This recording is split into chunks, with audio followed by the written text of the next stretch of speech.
আমি বিএনপি নেতৃবৃন্দকে বলতে চাই, আমাদের একজন সহকর্মী আপনাদের নেতার বিরুদ্ধে একটা কঠোর শব্দ প্রয়োগ করেছিল, আপনারা মব করেছেন।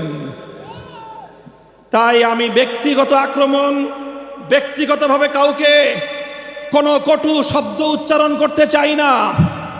তবে একটা কথা বলতে চাই, যেই 12ই ফেব্রুয়ারি নির্বাচনের মাধ্যমে আপনাদের জন্ম হয়েছে, আপনারা যেই 12ই ফেব্রুয়ারির গর্ভে জন্ম নিয়েছেন, সেই জন্ম নেওয়ার পরে এখন 12ই ফেব্রুয়ারিকে অস্বীকার করছেন, অর্থাৎ জন্ম নেওয়া সন্তান পিতামাতার বিবাহকে অস্বীকার করছেন।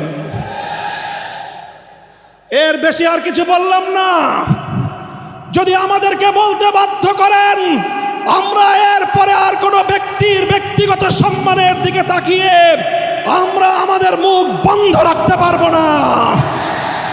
মনে রাখবেন, জুলাই বিপ্লবের ভিত্তিতে যেই গণভোট হয়েছে, সেই গণভোটে এদেশের ছাত্র জনতার 24-এর বিপ্লবের যে গণ আকাঙ্ক্ষা, রাষ্ট্র সংস্কার, রাজনৈতিক বন্দোবস্তের যেই সংস্কারের দাবি, সেই সংস্কারের দাবিগুলোই পয়েন্ট আকারে গণভোটে 4টি পয়েন্ট আকারে জাতির সামনে উপস্থাপন করা হয়েছিল।